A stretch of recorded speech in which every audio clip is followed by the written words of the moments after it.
अस्सलाम वालेकुम एवरीवन, मैं एडवोकेट बागमदूर, आप मेरे यूट्यूब चैनल देख रहे हैं। हम बात कर रहे थे लैंड एक्विजिशन एक्ट 1894 के बारे में। पिछली वीडियो में मैंने आपको बताया था कि सेक्शन 11 के तहत जो है वो कलेक्टर ने अवार्ड जो है उसे मंजूर करना होता है। तो जब ये अवार्ड तैयार हो गया है उसके बाद अगर किसी शख्स को एतराज़ है, कोई ऑब्जेक्शन है इस अवार्ड के अगेंस्ट, तो वो section 18 of land acquisition act के तहत एक एप्लीकेशन दे सकते हैं राइटिंग में कलेक्टर को, जिसमें कलेक्टर से रिक्वायर करेगा वो शख्स कि वो जो मामला है उसको रेफर करे for the determination of court.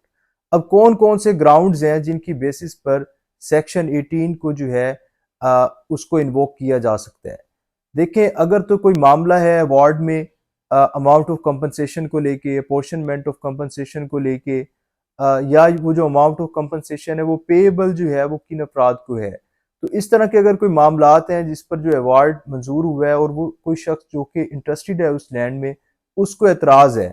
तो वो इन ग्राउंड्स को इन्वोक करते हुए कलेक्टर को एप्लीकेशन दे सकता है कि वो कलेक्टर है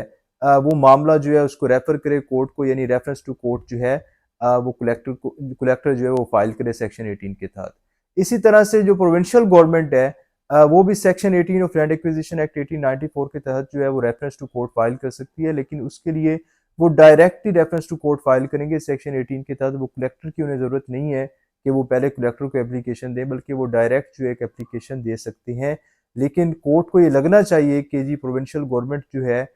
वो जो रेफरेंस बना के उन्हें भेज रही है वो सोलली जो है for the determination of objection against award है। तो उस सूरत में जो है कोर्ट, अगर कोर्ट को ये लगे कि ये प्राइमा फेशियल केस है, अपेरेंटली केस है फॉर द डिटर्मिनेशन और inquiry into the objection against the award, तो फिर जो है कोर्ट जो है वो इंटरटेन करेगी एप्लीकेशन को। अब अगर प्रोविंशियल गवर्नमेंट जो है वो रेफरेंस टू कोर्ट फाइल करती है तो उस सूरत में 6 माह का टाइम है, यानी जिस दिन ये अवार्ड मंजूर हुआ है सेक्शन 11 के तहत उसके 6 माह के अंदर अंदर रेफरेंस टू कोर्ट जो है वो प्रोविंशियल गवर्नमेंट फाइल कर सकती है। लेकिन अगर कोई बंदा है, कोई पार्टी है प्रोविंशियल गवर्नमेंट के अलावा,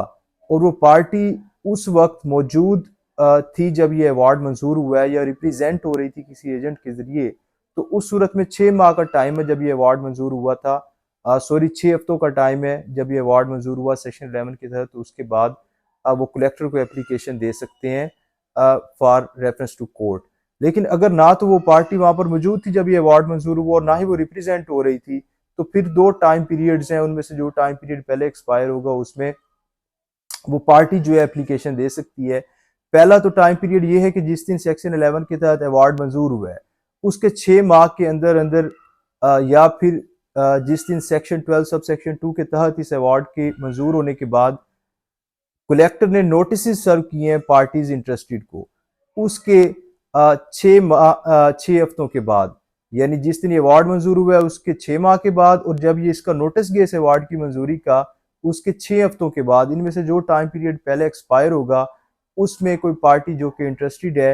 वो for the determination of objection against the award के लिए कलेक्टर को एक एप्लीकेशन दे सकती है, और कलेक्टर जो है वो मामला जो है वो कोर्ट को रेफर करेगा सेक्शन 18 के तहत। तो इसके साथ फिर आज की वीडियो इख्तिताम को पहुंचती है। अगर आपको ये वीडियो पसंद है तो वीडियो को लाइक करें, चैनल को सब्सक्राइब करें, मुझे दुआ में याद रखें।